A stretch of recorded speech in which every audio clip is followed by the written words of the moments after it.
All right, guys, we're back for another episode of PB University 101. Today's a special episode. We bring you a guest from our mentor group that we have. Name's, can you introduce yourself, please? I'll Yes. rather you either introduce yourself before I say anything. Hi, my name is Tamara Fisher, and I am co-owner of Bienvenue Events. And we do photo booths, of course, but we do several other event rentals. Awesome, awesome, awesome. And then we have our co-host here, Tyler, and then the captain of the ship, Drew. What up? What up? And all right, so we're bringing in someone from our mentor group, some from our photo booth mentor group, and we just wanted to bring her on to ask her some questions, see what's going on with her business and how she feels and how we're doing, helping her. But yeah, let's just right get to it. First, when you started, what software are you using?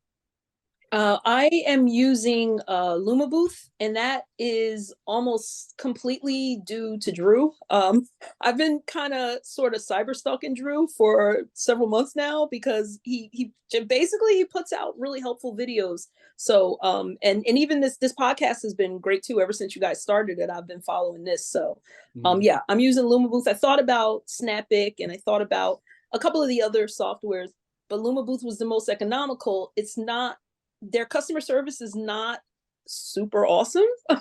I'll say. I feel like they're kind of like on a shoestring budget, but you know what? It totally gets the job done, and at a fair price. So Yeah. Did you join the group chat we have for the software?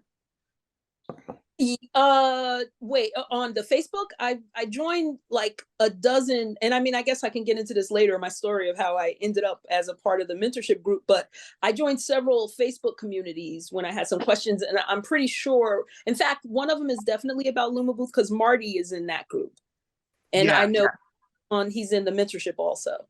We'll get you linked up so you can get in that group chat. It's another WhatsApp group we created, and Marty's a part of that. Hans and Marty are like the goats. They're like so helpful there. So we'll get you on there too. Excellent. I would love that. Yeah, cool. So then Hans, you had another question, right? I'm sorry if I'm hijacking here, but what made you want to start a photo booth business, right? Like what about it was intriguing, something you saw, like if you don't mind sharing that with us. Sure. Yeah, no problem. Well, this isn't the first business I've started. During the pandemic, I work in the legal field. I work in an office. I live in New Jersey. I commute into Manhattan. And obviously during the pandemic, we were all home, and I had all this extra time on my hands. So I'm like, let me do something. And I kind of discovered entrepreneurship at that time. But I didn't, that photo boothing or even event rentals was not the first thing that I did. We just started this. My sister and I started this last summer. And why photo booths? It kind of was only supposed to be something to do to make some money while we look for our event space. That's kind of how it started. And here it is. This was the beginning of the summer, and here it is. We're coming up on 9 months now. We still haven't found the space, but we're doing really well with this photo booth thing. And really, it's just a lot of fun. We started with the 360, and just to be able to go out and have fun with people at their events and to get paid, like that's really that's kind of photo booth business in a nutshell. Have fun with people, meet great people, and you get paid too. So I mean, it's work, but it's fun work. Yeah, I like to ask this question to every single person that we meet for the first time, and I know they're in the business. This isn't a quick trick question. I'm not trapping you, but do you or do you not drink on the job if you're offered a drink at a photo booth event? What's your psyche there? What's your answer? My answer is I don't, because I don't even really drink in public much. I'm a teensy bit of a control freak, so I don't like the whole idea of even being a little bit compromised. I usually say, "Oh, thank you so much," but no, I'm working. Like if someone offers, "Thank you so much, I appreciate that," but no, I'm working, and I'll stick to my soda or my usually water. I usually have one of these, and I'm just drinking water because I get dehydrated because I'm talking the whole time. I'm like, "Oh, stand there. Oh, you guys are having a great time. You look great." So it's Yeah. usually just water.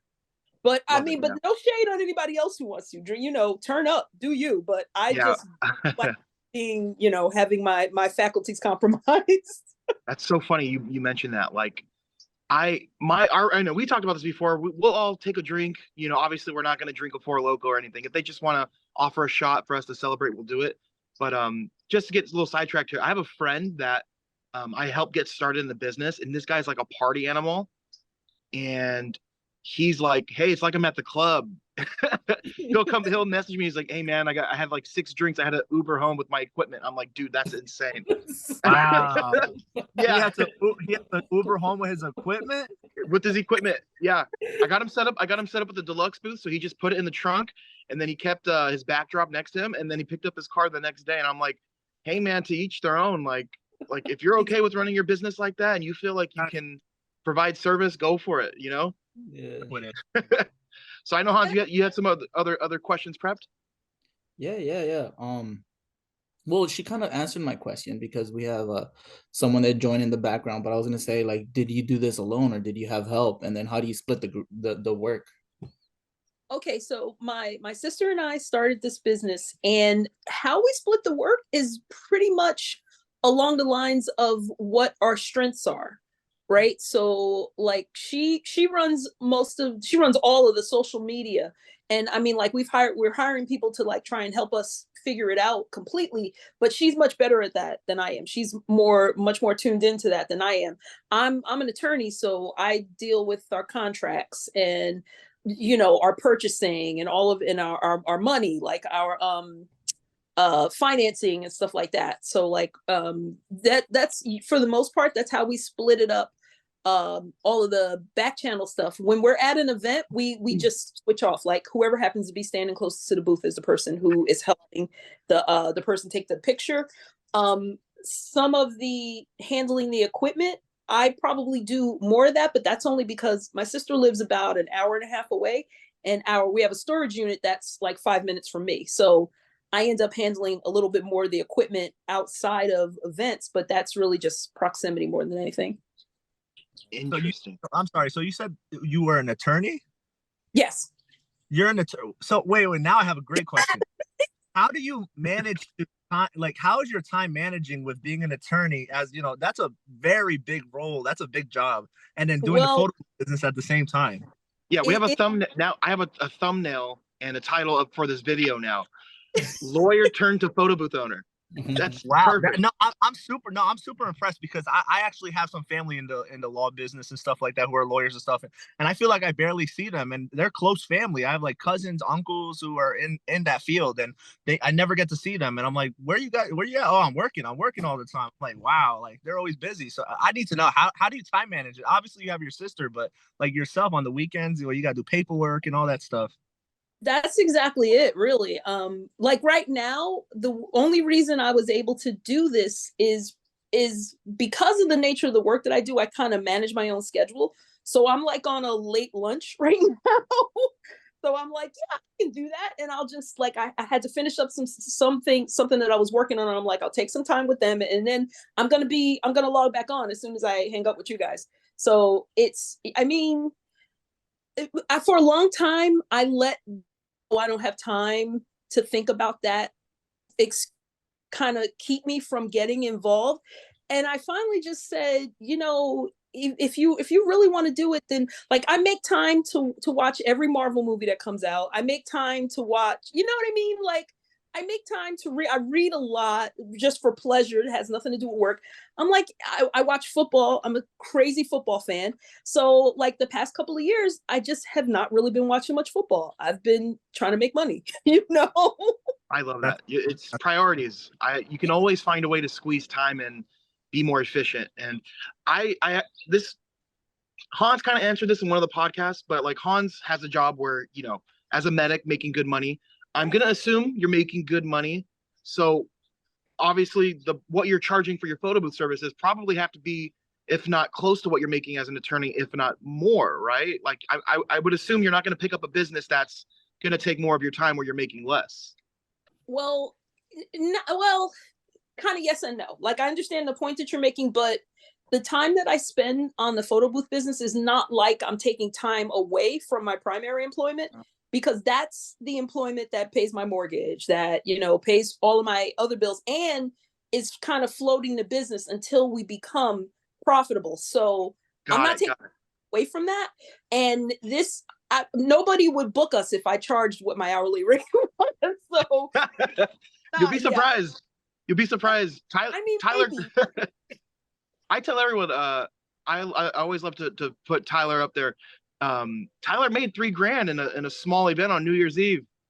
I saw that video and I was like, dang it, I wish I knew him. I have a printer. I could have gone with him. Listen, I always say that I charge for my time. It's valuable. And for me to have to take time, especially on New Year's Eve, where I'm usually with family, I made sure that business paid up. And, you know, and at the end of the day, I said it, for them, it's a tax write-off. So, you know, for them, it was like, okay, I paid $3,000, no problem. Like they did kind of push a little bit, like, oh, you know, because originally I was trying to charge like $3,500 and they were like not budget for it. But I'm like, listen, we're giving you balloons, we're giving you the marquee letters, we're giving you the photo booth. Like this takes a lot of work. And I had to drop stuff off 2 days before.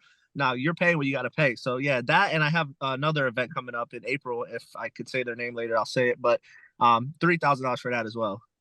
I had I'm sorry. I was just gonna say, I think it's great that you that you did that, because there's only one New Year's Eve. I think I either heard Drew say this or maybe somebody else.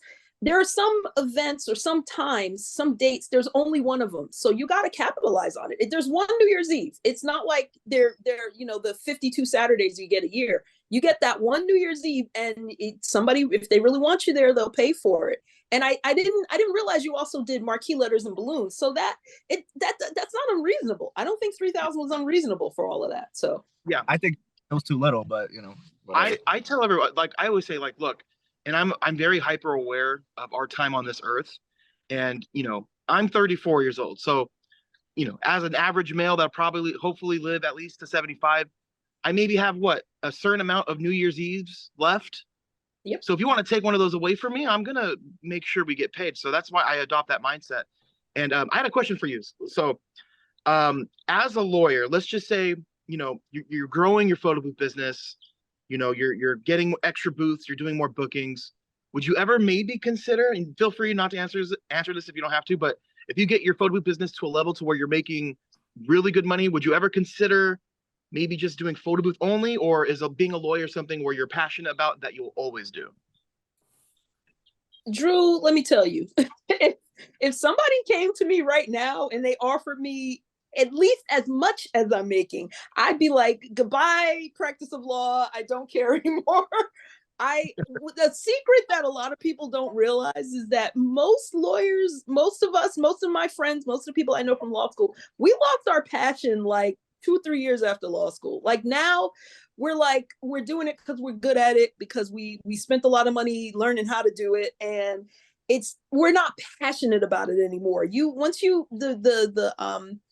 The idea of defending the downtrodden and fighting for justice, all of that stuff gets trampled when you actually are really in court and you realize that it's all just horse trading, and you're like, okay, so why am I doing this? Oh, that's right, because I like to pay my mortgage and I like to eat. So yeah.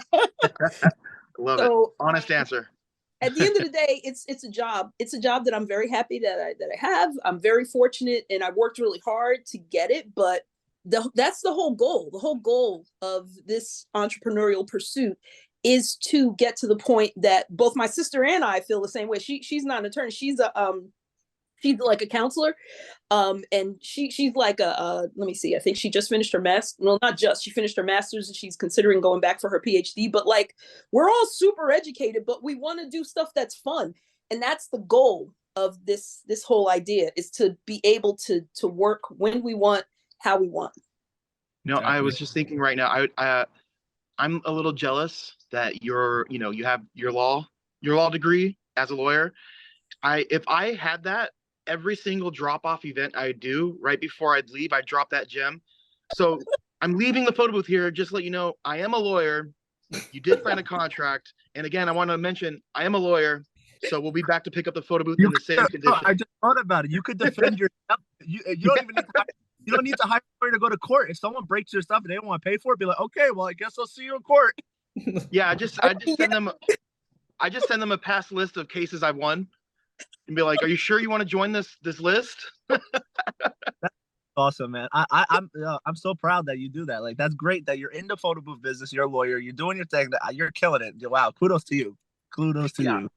You know, I'm so inspired right now because, you know, I deal with a lot of people that want to start a photo booth business for a lot of reasons, and it's usually because, you know, people want to change their finances. They want to, you know, maybe they have a job where it's not cutting it, and they want to add income. So it's always good to see someone in your position, right? Where, like, you know, I don't know you completely, but it seems like you're doing well, you know, and it seems like you have a passion for the business, which I think a lot of people don't have. You know, they see it more like a money grab. And I mean, everyone here, Tyler, Hans, me, like, we love this business, and, you know, it has opened so many doors for us. And, you know, I do want to talk about you being a lawyer. Sorry if I'm fixating on that, but this will probably never happen again. What do your contracts look like? Is it like, did you do it yourself? Or did you have someone else look over it? The first contract I drafted for our business, like I said, we do other rentals. So the vast majority of our rentals are things that we go and set up. Like, we do marquee letters, we do balloons, we do throne chairs, we do, just like a bunch of stuff. So a lot of it is stuff that we drop off, and then we have to leave, and we have to trust that it's going to be in the same condition when we come back for it, you know? So the first contract I drafted was like 8 pages, and my sister's like, okay, come on, Dershowitz, calm down. Like, this is too much. So I'm like, okay. So I got it down to like just almost 2 pages. And I had a friend of mine I went to school with just take a look at it, because it's always better to have a fresh pair of eyes, have somebody else look at it. And she's like, yep, looks good. So yeah, that's what we use. But yeah, I did draft it myself, but no lawyer does anything like from scratch. Everybody is pulling something else and they're modifying it. That's kind of how in practice of, at least paperwork in the practice of law works. You just modifying. So I found other people's contracts and I looked at it, and I looked at because while I know the law, I didn't know what some of the pitfalls might be in this business. So I leaned on people who had been doing it and whose contracts reflected probably mistakes that they'd made. You know, like, it would say something like, you know, there's going to be you have to pay a deposit, and the deposit's not returned until we get our thing back and it's in the same condition, because probably somebody had that issue, you know? So basically, yeah. work smarter, not harder. Absolutely. That is law in a nutshell. I'm not here to reinvent the wheel. I'm here to modify the wheel and put your names, put in the names of my clients and send it off to them and charge them, $300 an hour for the privilege. Like, that's it. Funny. I feel like, I don't know if you've seen the show Suits. Mm-hmm. I feel like after watching that, I'm like, I feel like I know a little bit about the law, but then when I think about it, I'm like, I know absolutely nothing about it. Yeah. I've a bunch of people in this business who have like crazy jobs out there, who I'm like, oh wow, you're like a construction worker, you own a photo booth business, or like this, you own a photo booth business. Like, another one that actually Hans, he's a medic, and that's cool. He's a medic. He has a job that pretty much, pays his bills, but he's like, I started a photo booth business. He has his mechanical bulls. Like, he's in the medical field and he has a photo booth business. Like, that's cool to see people like up in that category, like medics and lawyers and police. I know a police officer who has a 360. Like, to be in these businesses, have like great jobs. So yeah, that's cool. That's interesting. Yeah, did you guys have any other questions for her? Yeah, man. So, I mean, now that I know her background, I'm sure she's not going to say contracts, but what's the most difficult part about this business that you have, besides, getting leads and customers? Because I know when you first start, it's hard to get customers and leads, and you got to work on that. But besides that, what is the hardest thing about this business? For me, it's been, you know what, let me take that back. I hate when people start answers like, for me, because obviously for me, I'm the one answering. So never mind. That was supposed to be in my head. So the thing that I find the most challenging is probably over delivering. I'm the kind of person where if somebody's having like, I want to do my absolute best and do the most that I can to make somebody's party like so awesome, so amazing, so memorable. And my sister is the one going, Tamara, they didn't ask us for that. Stop doing too much. We don't have a staff of 50. You don't have time for that. She's always telling me, because I'll be like, oh, we can hang stuff from the ceiling and we can do this and we can, we can hire somebody to dress like She's like, Tamara, he asked us for. I understand where she's from. She's just trying to keep you in check. Say, listen, know your worth. Know where.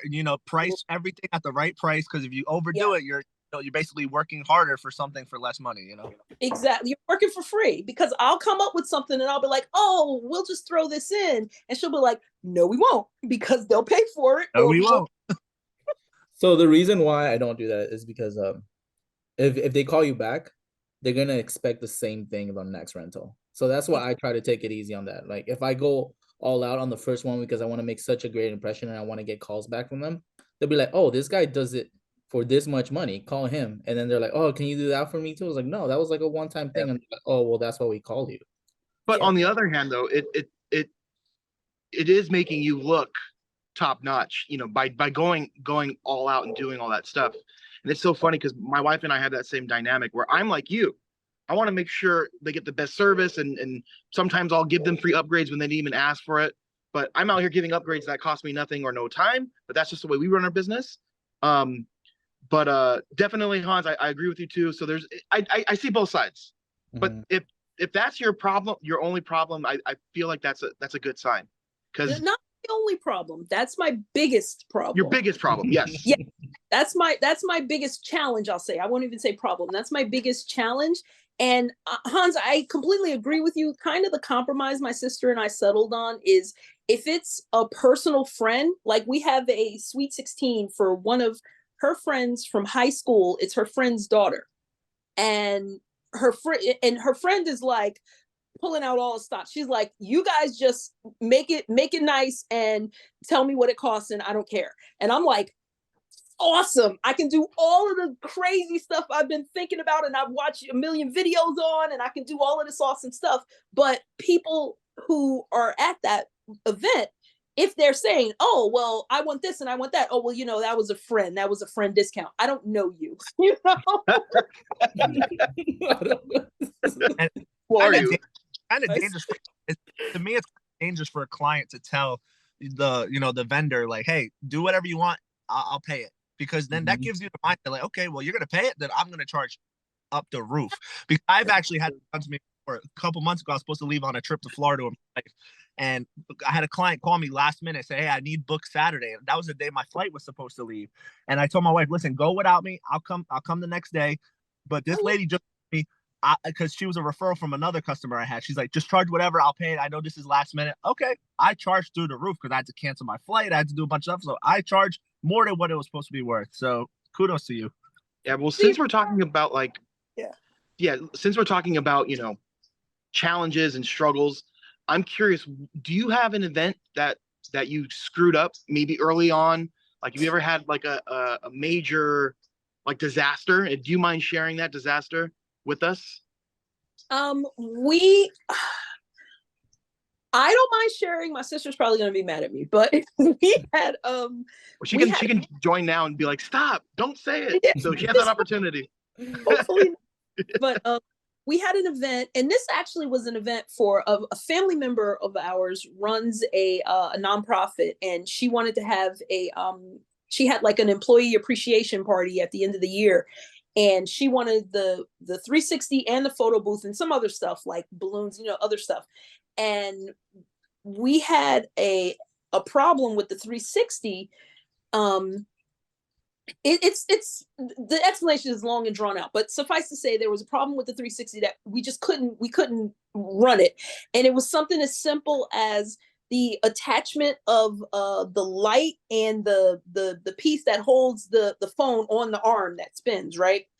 And it's really just because we didn't do a practice run with the 360 before. We hadn't used the 360 in like a month and a half. We hadn't had a booking for it.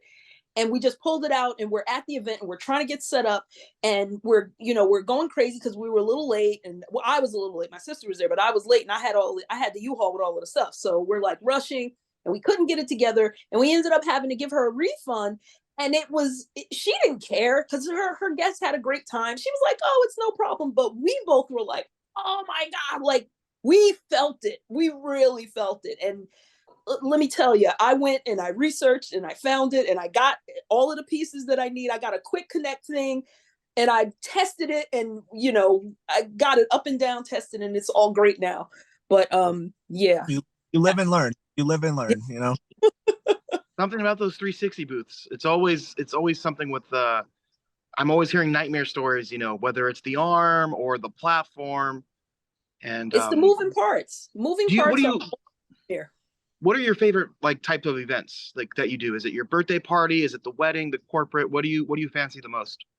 Well, we haven't done a whole lot of events. We've only been doing it since last summer, and we're not like Tyler. Tyler's like going hard. So he's really doing it. I don't think I do, but thank you. I appreciate that. No, you're totally going hard. We're doing okay. We're getting traction and everything, but we're not 2 and 3 events every weekend. Like, we're not at that level.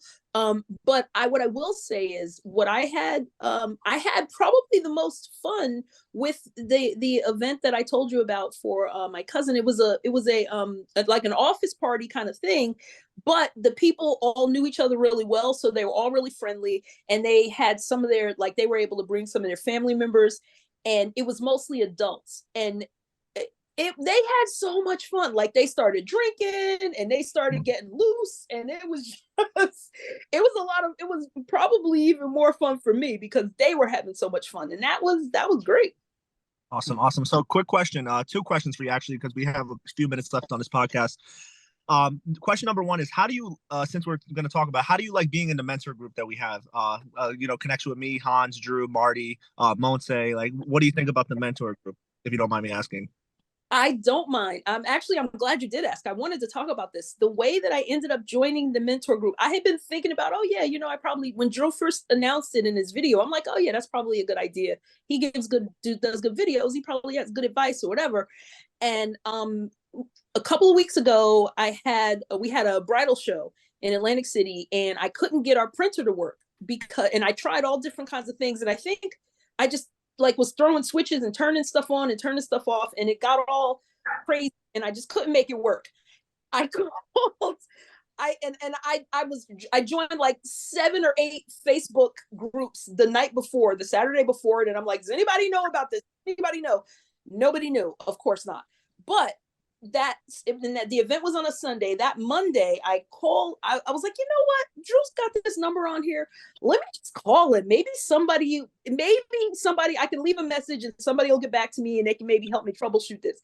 He picks up the phone and I'm like, okay, I didn't expect you to answer. This is awesome. And I told him what my issue was, and he's like, okay, well, and I said, I was planning to join the mentor group anyway. He's like, well, that's good. Do that and put your question in. He's like, I'm sure somebody can help you. Literally within 5 minutes, you guys help me figure out what I was doing wrong. My printer's working. I started making prints. These are from my from the bridal show, and I'm like, and I was like, I love you guys. This is great. So how's the mentor group working for me? Freaking awesome. I would tell anybody, way better than all the other 10 Facebook groups I joined. Just stop thinking about it. Stop wasting time. Get off the couch. Join the mentor group. It will totally help you. And even now, when people put in questions, if I can, I feel so great if I can answer something. Somebody will say, well, what about this? Oh, I've had that issue. Here's how I fixed it. Or here's what I did. And it just that's awesome. It's good to have a community of people in the same business as you. So you guys heard it here, guys. Tamora says she loves it. Straight out of her mouth. We didn't say it. She said it. So if you guys are interested, join the mentor group. The link should be, Drew will probably post it when we get it on YouTube. Definitely. Yeah, we're gonna post your the first link in this video will be to your rental company, if you don't mind. Hopefully, you guys, there's 10,000 subscribers here. If 10% of you guys can go follow her company down below, please do that. Show support to what she's doing.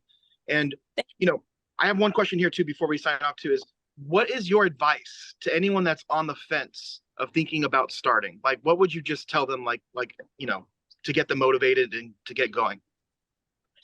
Well, it's funny you should say that, because you just put out a video that said, stop watching my videos. And what you said was it made so much sense. You're like, okay, take 2 days, do all of your research, and then, you know, poop or get off the pot, for lack of a better word. And that's really what it comes down to. I'm like a crazy researcher, and I'm somebody, I heard the term paralysis analysis like a long time when I was looking to get into real estate, and I started doing some stuff with that.